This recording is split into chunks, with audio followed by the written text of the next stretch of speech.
Jean-Louis Schliinger, bonsoir. Vous êtes professeur de médecine interne et de nutrition au CHU de Strasbourg. Une étude lancée récemment sur Internet révèle les habitudes alimentaires des Alsaciens. Les Alsaciens passent pour de mauvais élèves en termes de nutrition. Ils mangeraient trop de charcuterie et pas assez de fruits. Est-ce que cela se vérifie ?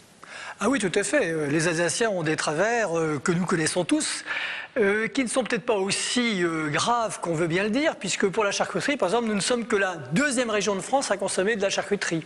Les Auvergnats nous dépassent. Comment est-ce que vous expliquez de telles habitudes alimentaires ?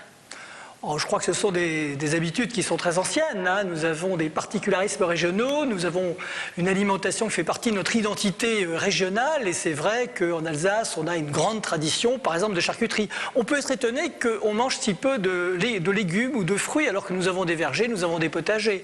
Là, j'étais un peu déçu, à vrai dire. Et quels sont les risques encourus avec une telle alimentation ? Bien, vous savez, aujourd'hui, on a des idées très précises sur l'alimentation vertueuse, sur l'alimentation idéale qui permet de prévenir un grand nombre de maladies. Et nous souhaiterions qu'il y ait justement davantage de fruits et légumes. Souvenez-vous, on nous dit qu'il faut manger 5 fruits et légumes par jour. On ne le fait pas en Alsace pour le moment. Les fruits et légumes, c'est tout ce qui manque aux Alsaciens ? Alors, il manque également des poissons. Mais on comprend mieux, ça c'est la situation géographique qu'il veut. Nous sommes l'une des dernières régions françaises en termes de consommation de poissons ou de fruits de mer. Et là, il y a vraiment un déficit très important, moins 20% par rapport à la population nationale.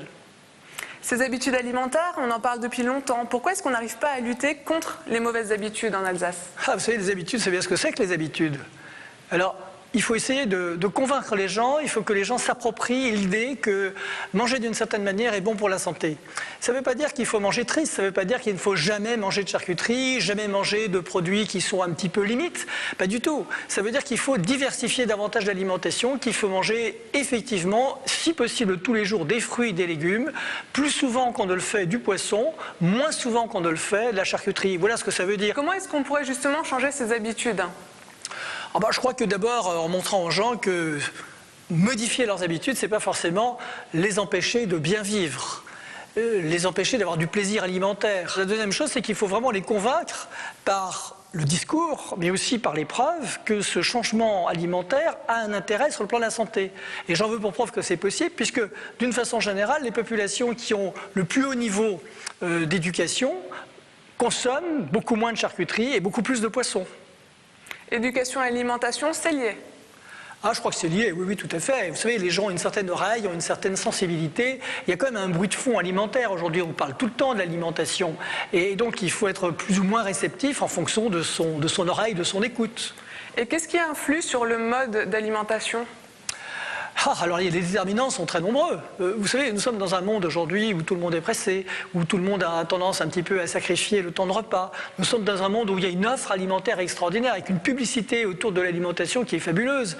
Donc le déterminisme de l'alimentation, c'est pas seulement le plaisir, c'est pas seulement la santé, c'est aussi les facteurs extérieurs, c'est aussi le coût des aliments aujourd'hui. On est très sensible à cela. C'est la situation géographique.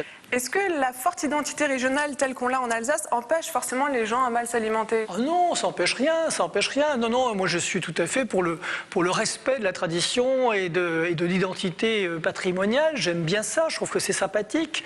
Si tous les Français se mettent à se ressembler, ça sera un petit peu moins drôle et plus triste. Mais de là à cultiver les travers, non. On peut très bien manger une choucroute royale de temps en temps, on peut très bien manger des knacks, on peut très bien manger du foie gras, on peut très bien manger des tas de choses, du BK-OFA qui sont des aliments identitaires, mais pas tout le temps. D'ailleurs, on ne le fait pas tout le temps. Ce qui pose problème, c'est plutôt l'excès de produits gras d'origine animale et éventuellement l'insuffisance de consommation de fruits et peut-être de poissons, puisque le poisson a des tas de vertus. L'Alsace est une des régions où l'on mange le moins de pommes de terre. Comment expliquez-vous alors ce cliché qui fait croire que les Alsaciens en sont de grands consommateurs ? Alors écoutez, ça a été une grande surprise pour moi.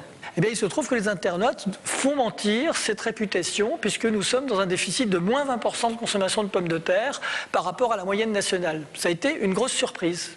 Je n'ai pas compris pourquoi. Et est-ce que les résultats de cette enquête peuvent encore changer ? Écoutez, oui, bien sûr, parce que là, cette enquête a débuté il y a un an. C'est une enquête qui veut mobiliser 500 000 internautes.